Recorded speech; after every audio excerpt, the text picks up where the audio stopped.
तो चलिए दोस्तों, गुड मॉर्निंग। हम आज नई एमपी की नई क्लास स्टार्ट करने वाले हैं और इसमें हम बताएंगे। हम पिछले वीडियोस में, हमारी पिछली क्लासेस में हमने बात कर ली थी कि आज जो मध्य प्रदेश की जो स्थिति है, मध्य प्रदेश का जो नक्शा है, वो कैसे कैसे बन रहा था। स्वतंत्रता से पहले की क्या स्थिति थी 1947 से पहले, फिर 1947 से लेकर 1956 तक की हमने बात कर ली थी, और फिर 1956 में जब राज्य पुनर्गठन आयोग आया तो उसके बाद मध्य प्रदेश की क्या स्थिति थी उस पर भी हमने बात कर ली थी। मध्य प्रदेशों के राज्यों के प्रतीकों की बात कर ली थी। अब हम आज बात करेंगे कि मध्य प्रदेश में कैसे कैसे जिलों का पुनर्गठन हुआ, कैसे कैसे जिले बने। तो सबसे पहले हम बात अगर करें कि मध्य प्रदेश में जिले कितने थे, तो जब मध्य प्रदेश आजाद हुआ था या मध्य प्रदेश का जब पुनर्निर्माण हुआ था 1956 में, तो मध्य प्रदेश के हिस्से में आए थे 43 जिले। कितने जिले थे 1956 में? 1956 में थे 43 जिले। और अब ये जिले कैसे कैसे बड़े, कौन कौन से जिले से कौन कौन से जिले का निर्माण हुआ, हम इस बारे में बात करेंगे। ठीक है, तो सबसे पहले बात करते हैं। हमने बात की थी कि भोपाल रियासत को मध्य प्रदेश में शामिल कर लिया था, लेकिन भोपाल रियासत जो थी फिर उसको जिला नहीं बनाया था। 1956 में जब राज्य पुनर्गठन हुआ तो भोपाल को मध्य प्रदेश की राजधानी तो बना दिया, लेकिन भोपाल उस समय तक जिला बना नहीं था। और भोपाल जो थी वो सीहोर की तहसील थी, ये हमने पहले वीडियोस में पढ़ लिया है। ठीक है, तो इसके बाद जो पहला जिला बना 1956 के बाद, जो जिलों का विस्तार हुआ, जिलों का पुनर्गठन हुआ, तो सबसे पहला जिला बना भोपाल 1972। 1972 में दो जिले बने, भोपाल और राजनांदगांव। राजनांदगांव वर्तमान छत्तीसगढ़ में है, ये दुर्ग से बना हुआ था, और भोपाल जो था वो सीहोर में से बना हुआ था।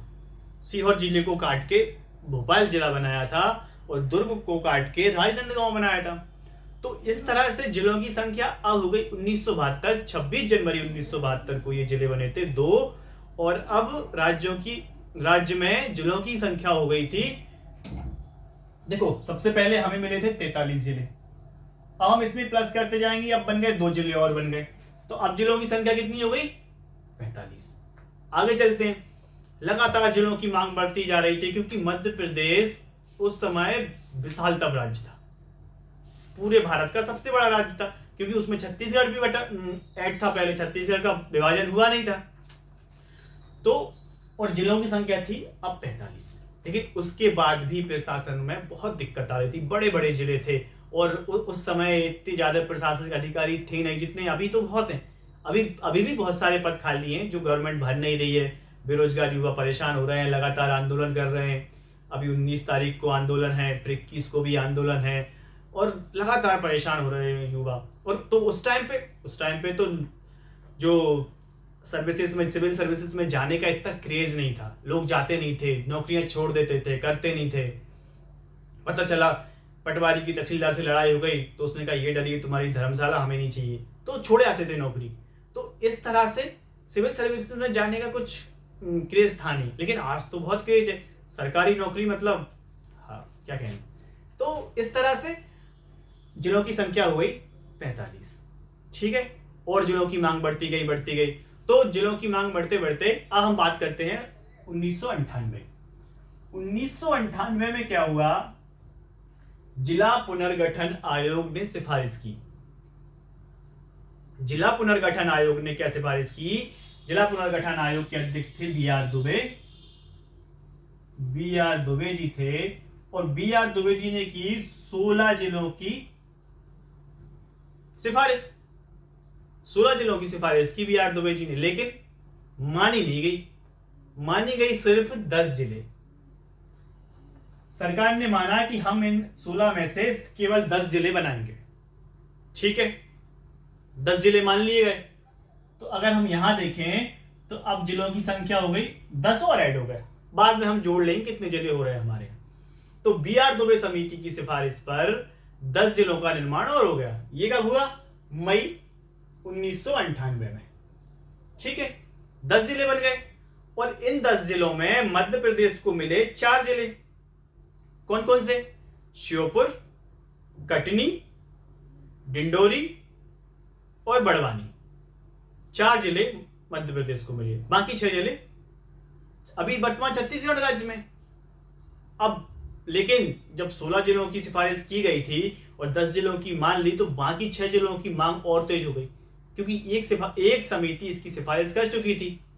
तो मई के बाद जैसे ही जून आया, तो जून 1998 में क्या हुआ, उन जिलों के लिए फिर एक कमेटी बनी जिसका नाम था सिंहदेव कमेटी। और सिंहदेव कमेटी ने कह दिया कि जो 6 जिले आपने नहीं बनाए हैं उनको बनाना ही पड़ेगा, और सरकार ने इसकी बात भी मान ली। फिर 6 जिले और बने। तो अगर हम यहां देखें तो चलो हमारे पास 6 जिले और आ गए और हम पहुंच गए 1998 में। ठीक है, तो इस तरह से बी आर दवे समिति की सिफारिश पर क्या हुआ कि 10 जिले बनाए गए और सिंहदेव समिति की सिफारिश पर बनाए गए 6 जिले। अच्छा, जो बी आर दवे जो समिति थी, इसका अगर हम गठन देखें तो 1982 में हुआ था। 1982 में इस समिति का गठन हुआ था और इसने सिफारिश दी थी और उसको माना गया 1998 में। ठीक है, अब 1998 तक हम पहुंच गए। अब होगा मध्य प्रदेश का विभाजन। अभी तो हम जिलों का पुनर्गठन ही पढ़ रहे थे, अब मध्य प्रदेश का भी पुनर्गठन होगा दोबारा से। कैसे हुआ कि जो छत्तीसगढ़ राज्य था, अगर हम मध्य प्रदेश की बात करें तो मध्य प्रदेश का अगर हम एक छोटा सा एक मैप बना लें और मध्य प्रदेश की बात करें तो ये मध्य प्रदेश अभी का अगर मध्य प्रदेश देखें तो कुछ ऐसा दिखता है, और छत्तीसगढ़ जो राज्य था, इससे दूसरे पेन से अगर हम बना लें तो ये लगभग हमारा छत्तीसगढ़ का राज्य था जो इससे लगा हुआ था। ठीक है, तो ये छत्तीसगढ़ था। अच्छा, ये भोपाल है यहाँ पे। तो छत्तीसगढ़ का जो प्रशासनिक काम था, वो जो राजधानी के काम थे वो सही से हो नहीं पाते थे। कई लोग तो ऐसे होते थे जो जीवन भर बिना राजधानी गए ही चले जाते, तो उनके बहुत सारे काम पड़ते थे भोपाल में, क्योंकि भोपाल राजधानी थी। और जो राजनेता थे यहाँ के, वो भी यहाँ आने में परहेज करते थे। कुछ लोग ये भी कहते हैं कि भाई उनके साथ थोड़ा सा अच्छा सलूक नहीं होता था क्योंकि ये थोड़ा बैकवर्ड एरिया है। और तो इस तरह से बहुत सारे रीजन थे और बहुत सारे दिनों से यही छत्तीसगढ़ की मांग बनी हुई थी कि छत्तीसगढ़ को अलग राज्य बनाया जाए। तो दिग्विजय सिंह सरकार ने 2000 में इस मांग को मान लिया और छत्तीसगढ़ राज्य का गठन कर दिया। अब छत्तीसगढ़ राज्य का गठन हुआ तो अब देखते हैं कि छत्तीसगढ़ में कितने जिले गए। अच्छा, हमारे इन जिलों की संख्या अगर हम देखें तो कितनी हो गई, 43 2 45, 55 और 6 61। तो 61 जिले हमारे पास थे 2000 में। ठीक है, अब 2000 के बाद जब छत्तीसगढ़ का निर्माण हुआ तो 16 जिले चले गए छत्तीसगढ़ में चले गए 16 जिले। मतलब माइनस अगर हम 16 कर दें तो अब हमारे पास दोबारा से बचे 45। तो मध्य प्रदेश के पास 2000 में बचे 45 जिले। फिर जिलों के गठन की मांग और होने लगी कि और जिलों का निर्माण होना चाहिए। वही आधार था प्रशासनिक अमला कम पड़ रहा था, तो इसके लिए जिलों के गठन की मांग और होने लगी। तो सबसे पहले इस मांग को माना 2003 में। 2003 की अगर हम बात करें तो 2003 की जो समिति थी वो थी बोस समिति, और बोस समिति ने कहा कि 3 जिले और बनना चाहिए। ठीक है साहब, इसमें +3 और देख लेंगे हम। तो अब जिलों की संख्या कितनी हो गई, 48, और 3 जिले जो बनाए गए थे वो कौन कौन से जिले थे। तो अगर 3 जिलों की हम बात करें तो जिले बनाए गए थे अशोकनगर, बुरहानपुर और अलीराजपुर। बुरहानपुर और अनूपपुर। बुरहानपुर, अनूपपुर, अशोकनगर, ये 3 जिले बनाए गए 2003 में। लेकिन लगातार अब जिलों की संख्या हमारे पास हो चुकी थी 48।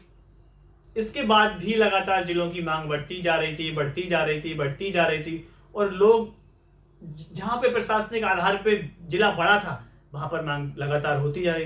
अब हम बात करते हैं, आते हैं 2008 में, और 2008 में फिर से 2 जिले बनाए गए। उसमें से एक था अलीराजपुर, जिसे कि झाबुआ में से बनाया गया था, और एक था सिंगरौली, जो कि सीधी में से बनाया गया था। सिंगरौली को हम जानते हैं अपनी ऊर्जा राजधानी के नाम से। ऊर्जा राजधानी कैसे? कि यहां पे कोयला का बहुत बड़ा भंडार है, तो इसलिए हम इसको ऊर्जा राजधानी कहते हैं। और सिंगरौली ऐसा जिला है जिसका मुख्यालय सिंगरौली में नहीं है, बेड़न में है। एक्चुअली में अगर हम देखें तो बेड़न जो जगह है, वहां की तहसील है जो, वहीं के जो क्षेत्र है, बेड़न का जो क्षेत्र, वहीं पर कोयले की मोटी मोटी खदानें, मोटी मोटी परतें हैं। वहां पे कहते हैं कि एशिया की सबसे मोटी परत बेड़न में है। ये भारत का बहुत बड़ा कोयला क्षेत्र है, इससे बहुत कोयला निकलता है, तो इसलिए हम सिंगरौली को कहते हैं ऊर्जा की राजधानी। ठीक है, अब हम बात करते हैं आगे की। तो आते हैं 2013 में, और 2013 में जो अगला जिला बनाया गया वो था आगर मालवा। और जो जिलों की संख्या हो गई थी हमारे 48 हो गई थी, फिर 2 और बने तो 50 हो गई। अब जिलों की संख्या हो गई 51। और जो आगर मालवा जो जिला बनाया गया वो शाजापुर में से बनाया गया। हम जानते हैं शाजापुर मालवा क्षेत्र का जो जिला है उसमें से काट के और आगर मालवा बनाया गया। आगर मालवा के बारे में अगर हम देखें तो एक फैक्ट ये है कि वहां पे पहला गो अभ्यारण्य बनाया गया है, गाय अभ्यारण्य। इसके बारे में हम जब अभ्यारण्य नेशनल पार्क पढ़ेंगे तो हम चर्चा करेंगे। ठीक है, तो अब हमारे यहाँ जिलों की संख्या कितनी हो गई? 51। तो 51 जिले हो गए मध्य प्रदेश में। लेकिन मांग तो मांग है, वो तो बढ़ती जाती है। तुम जितनी मांग असीमित है, जितनी पूर्ति करते जाओ उतनी बढ़ती जाती है। तो यहां भी वही था, बढ़ती जा रही थी, मांग बढ़ती जा रही थी। तो अगला जिला बना कब? 2018 में। और 2018 में जिला जो बना वो था निवाड़ी। निवाड़ी जिला बना कहां से? टीकमगढ़ में से, उत्तर प्रदेश से लगा हुआ जो क्षेत्र है वहां से टीकमगढ़ से बना निवाड़ी जिला, और ये था 52वां जिला। तो अगर हम देखें तो मध्य प्रदेश में वर्तमान में 52 जिले हैं। ठीक है, अभी मध्य प्रदेश में कितने हैं? 52 जिले। तो हमने देखा कि कैसे कैसे जिलों का पुनर्गठन हुआ, और उसके बाद कैसे छत्तीसगढ़ को अलग कर दिया गया, फिर जिलों का कैसे पुनर्गठन हुआ। अभी भी हम देखें तो जिलों की मांग अभी भी बनी हुई है, खत्म नहीं हुई है। जैसे सतना में से मांग करते हैं कि मैहर को जिला बना दिया जाए, उज्जैन में से मांग करते हैं कि नागदा को जिला बना दिया जाए, गुना में से मांग करते हैं कि चाचौड़ा को जिला बना दिया जाए, देवास में से मांग करते हैं कि बागली को जिला बना दिया जाए।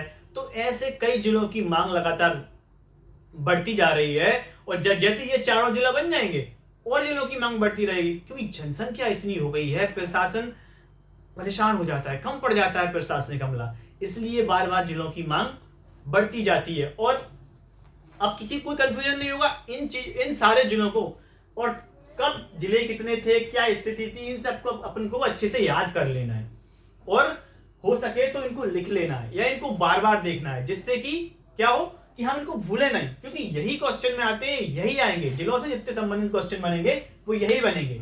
तो ये हमने कर ली जिलों की बात। अब हम बात करेंगे संभाग की। ठीक है, तो हम संभाग की बात करते हैं। पॉज कर दिया। ठीक है, तो हमने अभी तक क्या पढ़ लिया कि जिलों का पुनर्गठन कैसे कैसे हुआ मध्य प्रदेश में, और अब हमारे पास है 52 जिले। अब हम देखते हैं संभाग। संभाग कैसे कैसे बने, कौन सा संभाग कब बना, छत्तीसगढ़ में चले गए कितने संभाग, हमारे पास कितने बच्चे, 56 में हमारे पास कितने संभाग थे, वर्तमान में कितने हैं, किस संभाग का कब नाम बदला गया, ये सारी चीजें हम देखेंगे संभाग में। ठीक है, तो पहली बात करते हैं 1956 की। तो 1956 में जब जिला बना तो हमने पढ़ा था कि हमारे पास 43 जिले थे और संभाग थे उस समय हमारे पास 9। ठीक है, 9 संभाग थे 1956 में। तो अब कैसे कैसे संभागों का निर्माण हुआ इस बारे में हम चर्चा करेंगे। ठीक है, तो 9 संभागों के बाद अगर हम देखें तो सबसे पहले संभागों के बारे में जो मांग हो रही थी कि इसको, वो भी आधार वही था प्रशासनिक। बड़े बड़े संभाग थे, जिलों के जो कार्यरत अधिकारी थे उनको संभाग में रिपोर्ट करना पड़ता है, तो संभाग जाने में उनको देर लगती थी, फिर यहाँ जिले में वो पद जो रहता था वो खाली रहता था उस उतने टाइम तक, तो यहाँ जरूरत पड़ती थी, आने जाने में भी काफी टाइम लग जाता था। क्यों? क्योंकि उस टाइम में ट्रांसपोर्टेशन इतना अच्छा था नहीं, रोड हमारे तो माशाल्लाह क्या ही कहने होते थे, और ट्रेनें भी हर जगह अवेलेबल थी नहीं, तो दिक्कत आती थी, तो इसीलिए बार बार नए संभागों की मांग बढ़ती जा रही थी। तो 1980 में फिर क्या हुआ, इन संभागों की मांग मान ली गई और संभाग बने तीन संभाग बनाए गए। तो ये जो संभाग थे वो थे होशंगाबाद संभाग बनाया गया। होशंगाबाद हम जानते हैं कहां है, होशंगाबाद। अच्छा, ये हम ना अलग से देख लेंगे एक वीडियो में, या इसी वीडियो में हम कंटिन्यू कर लेंगे कि कौन से जिले में कौन से संभाग में कितने जिले।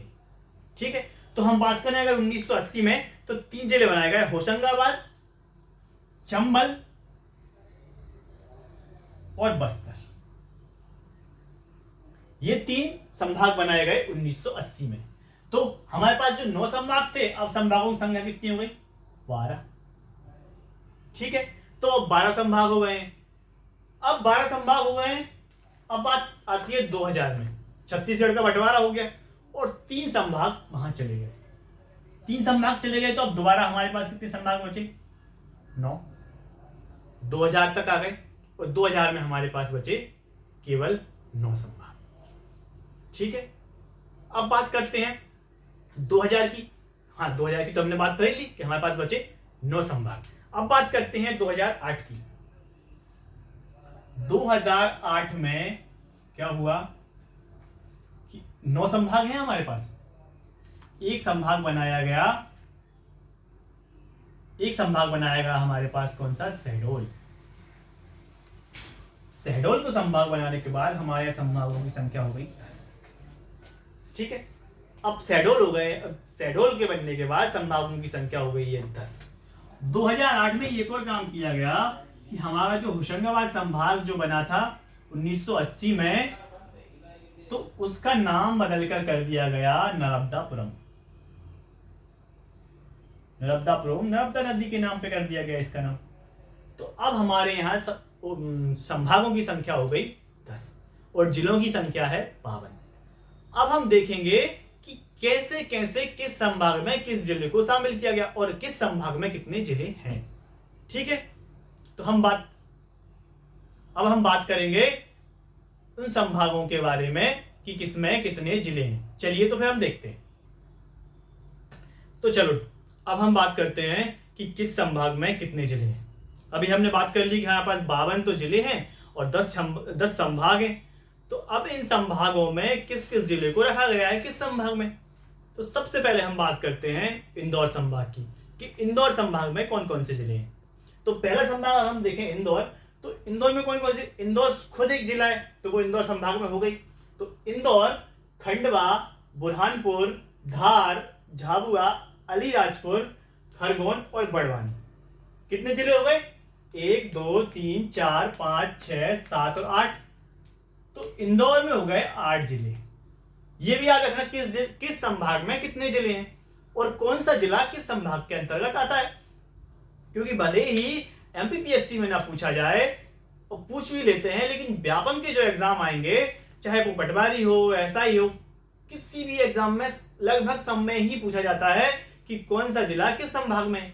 ठीक है, तो हम यहीं पे याद कर लेते हैं। इंदौर संभाग में कौन सा हो गया? इंदौर तो है ही। इंदौर के बाद खंडवा, बुरहानपुर, धार, झाबुआ, अलीराजपुर, खरगोन और बड़वानी, 8 जिले हो गए। अब अगले संभाग की हम बात करते हैं, तो उज्जैन संभाग। तो हर संभाग में वो जिला तो होता ही है क्योंकि वो खुद एक जिला है।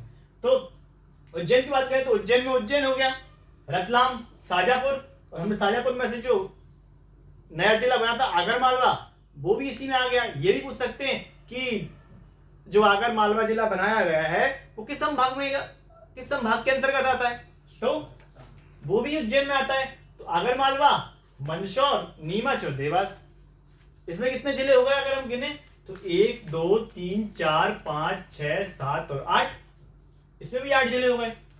तो उज्जैन में भी 8 जिले हो गए और इंदौर में भी 8 जिले हो गए। ठीक है, आगे बढ़ते हैं। ठीक है, तो ये थोड़ी सी मिस्टेक हो गई कि आगर और मालवा को दोनों को साथ गिन लिया, इसमें 7 जिले हैं। ठीक है, तो उज्जैन संभाग में है 7 जिले। ओके, चलो आगे बढ़ते हैं। ग्वालियर की बात करते हैं। तो ग्वालियर में ग्वालियर, गुना, शिवपुरी, अशोकनगर और दतिया। कौन कौन से? ग्वालियर वाला क्षेत्र। जब भी आप मैप देखेंगे तो आपको उसको ग्वालियर के आसपास के जिलों में यही दिख जाएगा कि ग्वालियर के आसपास कौन से जिले हैं, उज्जैन के आसपास कौन से जिले हैं, इंदौर के आसपास कौन से जिले हैं। भाई उनको अपन को अपने दिमाग में बिठा लेना है मैप से, और यहाँ से अपन को लिख लेना है या अपन को इसका स्क्रीनशॉट ले लेना है। जो भी जैसे भी याद करे, जैसे भी याद बने, अपन को याद बना लेना है, कर लेना है, रट लेना है, क्योंकि व्यापम के एग्जाम में यही पूछा जाएगा कौन सा जिला कौन से संभाग में आता है, यही पूछा जाएगा। रट लो इनको तो। ठीक है, तो कितने जिले हो गए? उज्जैन, रतलाम, शाजापुर, आगर मालवा, मंदसौर, नीमच और देवास, 7 जिले। आगे चले ग्वालियर। तो ग्वालियर में कौन कौन से जिले आ गए? ग्वालियर, गुना, शिवपुरी, अशोकनगर और दतिया। अशोकनगर काय में से बना था? हमने पढ़ा था कि 2003 में अशोकनगर को गुना से विभाजित करके बनाया गया था। तो इसमें कितने जिले हो गए? साहब इसमें हो गए 5 जिले। ठीक है, ग्वालियर, गुना, शिवपुरी, अशोकनगर और दतिया, 5 जिले। अब आगे चलते हैं चंबल। चंबल संभाग मतलब सबसे मध्य प्रदेश का उत्तरी भाग। और चंबल संभाग में हम चंबल नाम क्यों रखा गया है इसका? चंबल नदी के आधार पे। हम नदियां पढ़ेंगे तो हमको समझ में आएगा कि चंबल कैसे हमारे मध्य प्रदेश की उत्तरी सीमा को बनाती है। ठीक है, तो इसमें कितने जिले हो गए? 3। अच्छा, अब इसमें एक चीज जो निकल के आएगी, जो आपको आना चाहिए कि क्या आना चाहिए, जैसे देखो इंदौर संभाग था तो इसका संभाग का मुख्यालय कहां जाएगा? इंदौर में। उज्जैन संभाग है, उज्जैन संभाग का संभागीय मुख्यालय कहां जाएगा? उज्जैन में। ग्वालियर संभाग है, ग्वालियर संभाग का संभागीय मुख्यालय ग्वालियर में जाएगा। चंबल संभाग है तो चंबल संभाग का जो संभागीय मुख्यालय है वो कहां आएगा? चंबल नदी में। वाह, नहीं, चंबल नदी में नहीं आएगा, इसका मुख्यालय है मुरैना में। ठीक है, तो ये हमको याद रखना है, पूछ सकते हैं क्यों? क्योंकि इसमें किसी शहर के नाम पर नहीं है, नदी के नाम पर ये संभाग है, तो इसका मुख्यालय हो जाएगा मुरैना में। आगे चलते हैं नर्मदापुरम। नर्मदापुरम, यहां भी सेम कंडीशन है। क्या कि यहां भी एक नदी के नाम पर संभाग का नाम रखा गया है। तो इसमें कौन कितने जिले हैं? इसमें भी 3 जिले हैं, होशंगाबाद, बैतूल और हरदा। यहां भी सेम क्वेश्चन है कि नर्मदापुरम संभाग का जो मुख्यालय है, संभागीय मुख्यालय, वो कहां है? तो वो कहां है साहब, देख लेते हैं, होशंगाबाद में। क्योंकि हमने पढ़ा था होशंगाबाद संभाग का ही नाम बदलकर नर्मदापुरम किया गया था, और वो कब किया गया था? 2008 में। ठीक है, ये दोनों चीजें याद रखनी है। और जिले कितने हो गए? 3 जिले। ठीक है साहब, आगे चलते हैं जबलपुर। जबलपुर में जबलपुर, नरसिंहपुर, कटनी, छिंदवाड़ा, सिवनी, मंडला, बालाघाट और डिंडोरी। कितने जिले हो गए?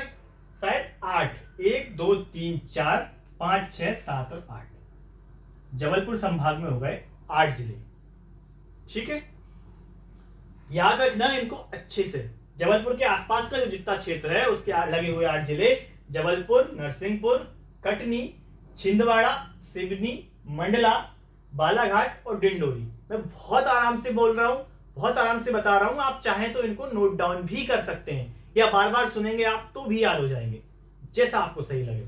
ठीक है, कितने जिले हो गए? 8 जिले। अब बात करते हैं शहडोल संभाग की। पहली बात तो हमने पढ़ा था शहडोल संभाग बना कब था, इससे थोड़ी देर पहले ही मैं बता रहा था कि 2008 में बना था। यही हमारा 10वां संभाग था। ठीक है, तो शहडोल संभाग में शहडोल, अनूपपुर, उमरिया, ये 3 जिले हैं। ठीक है, अब अगर हम बात करें और आगे तो रीवा भी एक जिला है। अच्छा, जिन शहरों के नाम पर इन संभागों के नाम हैं उनके मुख्यालय वही हैं। सिर्फ हम 2 की बात छोड़ दें, चंबल और नर्मदापुरम, इनकी हमने बात कर ही ली है कि कहां पर है इसका मुख्यालय। अब रीवा की अगर बात करें तो एक तो रीवा, सीधी, सिंगरौली और सतना, इसमें 4 जिले हैं। ठीक है, कितने जिले हैं? सतना, सिंगरौली, सीधी और रीवा। तो ये 8 संभाग हमने पढ़ लिए। अब हम बात करते हैं 9वें संभाग की। अब हम बात करते हैं हमारे नवे संभाग की। नवा संभाग हम देखें तो भोपाल। भोपाल में कौन कौन से जिले आएंगे? भोपाल के आसपास के जो जिले हैं वही भोपाल, रायसेन, राजगढ़, सीहोर और विदिशा, ये इसमें 5 जिले आते हैं। ठीक है, अब हम अगर बात करें हमारे 10वें संभाग की, सागर की, तो सागर में कौन कौन से जिले आते हैं? सागर, दमोह, छतरपुर, पन्ना, टीकमगढ़ और निवाड़ी। निवाड़ी हमारा सबसे नया जिला है। ठीक है, तो इसमें कितने जिले हो गए? 1 2 3 4 5 और 6 जिले हो गए इसमें। तो ऐसे करके हम संभागों में किस संभाग में कौन कौन से जिले हैं और किस में कितने जिले हैं ये हमने देख लिया है। ठीक है, अब हम बात करें कि 2 संभाग जो हैं उनकी मांग हो रही, जैसे जिलों की मांग हो रही थी, हमने पढ़े कि 4 जिलों की मांग हो रही है कि 4 को और जिला बनाया जाए, ऐसे ही 2 संभागों की मांग हो रही। तो अगर 2 संभागों की बात करें कौन कौन से, तो उसमें से एक है रतलाम। लंबे समय से रतलाम को संभाग बनाने की मांग चल रही है। और एक हम बात करें तो छिंदवाड़ा। छिंदवाड़ा की भी लंबे समय से मांग चल रही है कि उसको संभाग बनाया जाए। ठीक है, तो ऐसे करके हम देखें तो ये हमारे जिले और संभाग कंप्लीट होते हैं। अब हम आगे बात करेंगे इसी लेक्चर में 2-3 चीजें और रह गई हैं कि कौन सा संभाग सबसे बड़ा है, कौन सा संभाग सबसे छोटा है, कौन सा जिला सबसे बड़ा है, कौन सा जिला सबसे छोटा है। इनको हम क्षेत्रफल और जनसंख्या दोनों के आधार पर देखेंगे। ठीक है, तो हम चलो इसके लिए देखते हैं कि कौन सा संभाग कौन सा बड़ा है कौन सा। तो हम पहले बात कर लेते हैं कि जिलों की, कि कौन सा जिला बड़ा है। अच्छा, जिलों को 2 आधार पे हम देखेंगे। किस आधार पे? कि कौन सा जनसंख्या में बड़ा है और कौन सा क्षेत्रफल में बड़ा है। तो अगर हम जिले की बात करें तो जिला कौन सा बड़ा है? अगर हम क्षेत्रफल की बात करें, देखो 2 आधार पे हम देखेंगे, एक तो क्षेत्रफल किसका बड़ा है और जनसंख्या। तो अगर हम जिला की बात करें, जिला तो क्षेत्रफल के आधार पे जो सबसे बड़ा जिला है वो है छिंदवाड़ा। छिंदवाड़ा जिला सबसे बड़ा है जनसंख्या के आधार पे। तो अगर हम बात करें क्षेत्रफल के आधार पे सबसे बड़ा जिला है कौन सा? छिंदवाड़ा। और छिंदवाड़ा जिला को ही हम काय की मांग हो रही है कि भाई इसको संभाग बना दिया जाए। ठीक है, तो क्षेत्रफल के आधार पे सबसे बड़ा जिला है छिंदवाड़ा और जनसंख्या के आधार पे सबसे बड़ा जिला है इंदौर। ठीक है, जिला ये कौन से हो गए हमारे? बड़े। अब अगर हम बात करें छोटे की, तो जनसंख्या के आधार पे छोटा जिला कौन सा है और क्षेत्रफल के आधार पे छोटा जिला कौन सा है? तो दोनों ही आधार पे, चाहे वो जनसंख्या हो या क्षेत्रफल, दोनों ही आधार पे सबसे छोटा जिला है हमारा नवीन निर्मित जिला निवाड़ी। ठीक है, तो ये हो गए। अब हम बात करते हैं हमारे संभाग की, कि संभाग कौन सा बड़ा है कौन सा छोटा है। तो अब अगर हम बात करें कि निवाड़ी जनसंख्या और क्षेत्रफल दोनों के हिसाब से सबसे छोटा जिला है, लेकिन अगर 2011 के बाद से जनगणना हुई नहीं अभी तक, तो ये निवाड़ी बनाया 2018 में, जनगणना हुई 2011 में। अगर क्वेश्चन ये आता है कि 2011 की जनगणना के अनुसार सबसे छोटा जिला क्षेत्रफल के हिसाब से, अगर क्षेत्रफल के हिसाब से सबसे छोटा जिला देखेंगे हम, तो क्षेत्रफल किसका कम था? दतिया का, 2011 की जनगणना के अनुसार। ठीक है, और जनसंख्या के आधार पे सबसे छोटा जिला, जनसंख्या के आधार सबसे छोटा जिला था हरदा। तो अगर क्वेश्चन में ये आता है कि 2011 की जनगणना के अनुसार क्षेत्रफल के आधार पे सबसे छोटा जिला कौन सा था, तो वो था दतिया। और अगर जनसंख्या के आधार पे सबसे छोटा जिला पूछा जाए 2011 की जनगणना के अनुसार, तो वो था हरदा। वर्तमान में पूछा जाएगा तो निवाड़ी। तो ये कौन सा होगा? हमारे जिले सबसे छोटे और सबसे बड़े। अब हम बात कर लेते हैं हमारे संभागों की, कि कौन सा संभाग सबसे छोटा है और कौन सा संभाग सबसे बड़ा है। ठीक है, इसके बाद हम बात करेंगे उन जिलों की जो हमारी सीमाओं से लगते हैं, हमारा क्षेत्र किन किन सीमाओं से लगता है। तो हम बात करें संभाग की, तो संभाग हमारा सबसे छोटा और सबसे बड़ा कौन कौन से? जनसंख्या और क्षेत्रफल। तो जनसंख्या के आधार पे जो सबसे छोटा संभाग है वो है शहडोल। शहडोल संभाग जनसंख्या के आधार पे सबसे छोटा है। ठीक है, और जनसंख्या के आधार पर सबसे बड़ा संभाग कौन सा हो जाएगा? ये हमारा संभाग है इंदौर, क्योंकि इंदौर संभाग की जनसंख्या बहुत ज्यादा है। तो संभाग कौन सा हो गया? इंदौर, सबसे बड़ा जनसंख्या के आधार पे, और छोटा हो गया शहडोल। इसमें हम कुछ नहीं करना है। इसमें संभाग वाले पोर्शन में 2011 की जनगणना के अनुसार आए या ना आए, उसमें कोई परिवर्तन नहीं हुआ, क्योंकि जो जिले बटे हैं वो उसी संभाग में ऐड हो गए हैं, तो उनका क्षेत्रफल और जनसंख्या कुछ भी नहीं बन रहा है। और क्षेत्रफल के अनुसार अगर देखें तो क्षेत्रफल के अनुसार सबसे छोटा संभाग भी शहडोल ही है, ठीक है। और अगर हम देखें कि सबसे बड़ा संभाग क्षेत्रफल के अकॉर्डिंग तो कौन सा है? जबलपुर। हमने देखी भी, इसमें सबसे ज्यादा जिले हैं, हालांकि इंदौर बराबर जिले हैं लेकिन इनका क्षेत्रफल बहुत ज्यादा है। तो हमने क्या देख लिया? संभाग और जिला दोनों 2011 की जनगणना के अनुसार भी और उसके बाद भी। अब हम इसके बाद बात करें अगर कि मध्य प्रदेश की जो सीमा रेखाएं हैं वो किन किन राज्यों से लगती हैं, तो मध्य प्रदेश की सीमा हम देख लेते हैं किन राज्यों से लगती हैं। एक छोटा सा इस पे पहले हम मैप ड्रॉ कर लेते हैं। ड्राइंग बहुत अच्छी है नहीं, लेकिन फिर भी कोशिश करेंगे हम कि ठीक ठाक थोड़ी सी बन जाए जिससे कि हमें समझ में आ पाए। तो मध्य प्रदेश का जो मैप है, हालांकि सबको बनाना आना चाहिए, मुझे इतना ही बनाना आता है जितना पेपर में काम चल जाए, और एग्जाम में ज़्यादा मैप वैप देखे नहीं जाते, बस लोकेशन इंपॉर्टेंट होती है तो हम वो देख लेते हैं, ठीक है।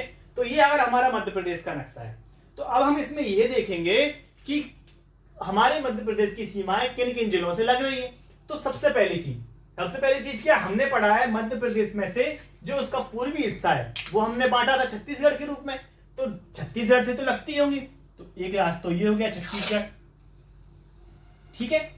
हमने 1956 में जब हमारा राज्य पुनर्गठन हुआ था तब हमने पढ़ा था कि हमने मराठी भाषी जो जिले थे वो हमने किसे दे दिए थे? महाराष्ट्र को दे दिए थे। उसमें था नागपुर, अमरावती, अकोला, भंडारा, ये हमने 8 जिले पढ़े थे। किसको दिए थे? महाराष्ट्र को। तो बिल्कुल महाराष्ट्र से भी लगती होगी, ठीक है। तो ये महाराष्ट्र हो गया, छत्तीसगढ़ हो गया। कोई छत्तीसगढ़ हमें से बटाइए तो हमें ऐसे याद हो जाएगा। महाराष्ट्र को भी हमने जिले दिए थे, ऐसे याद हो जाएगा। अब बात करते हैं हम कि हमने ये भी पढ़ा है कि कोटा राज्य की तहसील थी सिरोंज, वो हमने ले ली थी कोटा से, राजस्थान से, और उसको दे दिया था सुनील टप्पा। तो इस तरह हम देखें तो ये राजस्थान भी लगा हुआ है, ठीक है, राजस्थान भी लगा है। ऊपर अगर हम देखें तो ये हमारा उत्तर प्रदेश है ऊपर, तो उत्तर प्रदेश भी लगा हुआ है। अब एक जिसमें अधिकतर लोगों को कंफ्यूजन होता है, 4 राज्य तो क्लियर है, अच्छे से दिख रहे हैं, जो एक छोटा सा एरिया लग रहा है जिस राज्य का, वो है यहां पर गुजरात राज्य का। गुजरात के सिर्फ 2 जिले मध्य प्रदेश से लगते हैं, ठीक है। इस तरह हमने देख लिया कि 5 राज्य मध्य प्रदेश की सीमाओं से लगे हुए, इसलिए तो मध्य प्रदेश है, क्योंकि मध्य प्रदेश मध्य में, उसके चारों तरफ राज्य हैं। और ये लैंडलॉक्ड प्रदेश भी हमने पढ़ा था हमारे पहले लेक्चर में कि इसकी सीमा रेखा किसी भी देश से नहीं लगती, किसी भी समुद्र से नहीं लगती, ठीक है। जैसे हम देखें कि महाराष्ट्र की सीमा समुद्र से लगती है तो ये लैंडलॉक्ड प्रदेश नहीं है। गुजरात की सीमा लगती है समुद्र से, ये भी लैंडलॉक्ड नहीं है। राजस्थान की सीमा पाकिस्तान से लगती है तो ये भी लैंडलॉक्ड नहीं है। उत्तर प्रदेश की सीमा नेपाल से लगती है, ये भी लैंडलॉक्ड नहीं है। हाँ, छत्तीसगढ़ लैंडलॉक्ड है। तो ऐसा राज्य जो जिसकी सीमा ना हो किसी दूसरे देश से लगती हो और ना ही समुद्र से लगती हो, उसे बोलते हैं लैंडलॉक्ड प्रदेश। तो हमारा मध्य प्रदेश लैंडलॉक्ड प्रदेश है। अब हम ये जानना थोड़ा सा कि हमारे प्रदेश के कितने जिलों की सीमाएं दूसरे राज्यों से लगती हैं, क्योंकि ये कभी ना कभी पूछ लिया जाता है कि कितने जिले की सीमा लगती है। तो अगर हम छत्तीसगढ़ की बात करें तो छत्तीसगढ़ से हमारे जो जिले हैं वो 7 जिलों की सीमा लगती है छत्तीसगढ़ से, ठीक है। छत्तीसगढ़ से लगती है हमारे 7 जिलों की सीमा। उत्तर प्रदेश से सबसे ज्यादा 13 जिलों की सीमा लगती है। कितने? 13 जिलों की सीमा लगती है उत्तर प्रदेश से, 7 जिलों की सीमाएं लगती हैं छत्तीसगढ़ से। गुजरात से हमने पहले देखा था कि सबसे कम सिर्फ केवल 2 जिलों की सीमाएं, तो 13 जिलों की सीमाएं लगती हैं उत्तर प्रदेश से, 7 जिलों की सीमाएं लगती हैं छत्तीसगढ़ से, 2 जिलों की सीमाएं लगती हैं गुजरात से, और 9 जिलों की सीमाएं लगती हैं महाराष्ट्र से।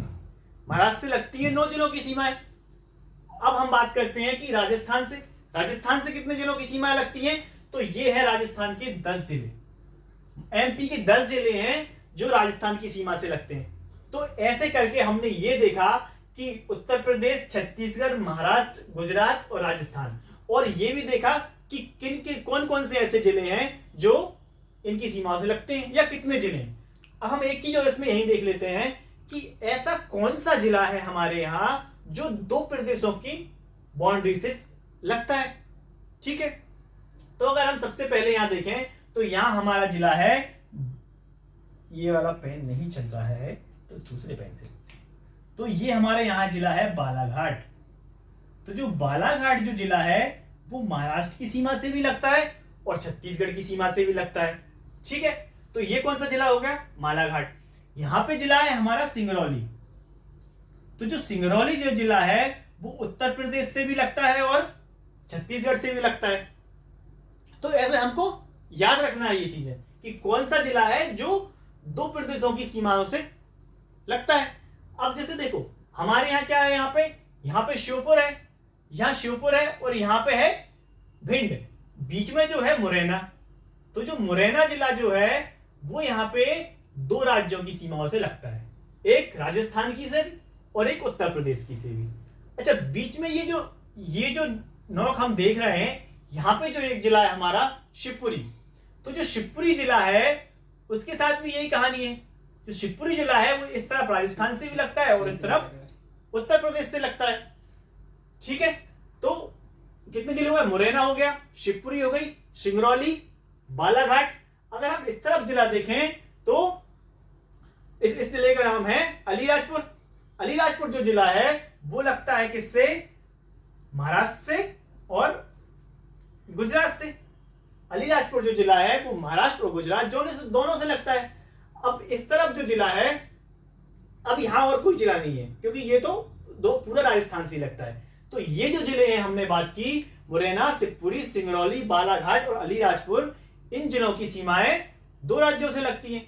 ठीक है, अब हम बात करें कि एक और जिला है यहाँ पे झाबुआ, और जो झाबुआ की सीमा जो है वो गुजरात और राजस्थान दोनों से लगती है, और अलीराजपुर जो है उसकी महाराष्ट्र और गुजरात से लगती है। तो ऐसे करके हमने अपने पूरे मध्य प्रदेश के जिले कंप्लीट कर लिए, हमने उसकी बाउंड्रीज कंप्लीट कर ली, हमने उसके संभाग कंप्लीट कर लिए, कहां कहां बने, कैसे बने, ये कंप्लीट कर लिया। अब एक चीज जो रह गया है वो रह गया है मध्य प्रदेश का क्षेत्रफल, कि मध्य प्रदेश का क्षेत्रफल कितना है।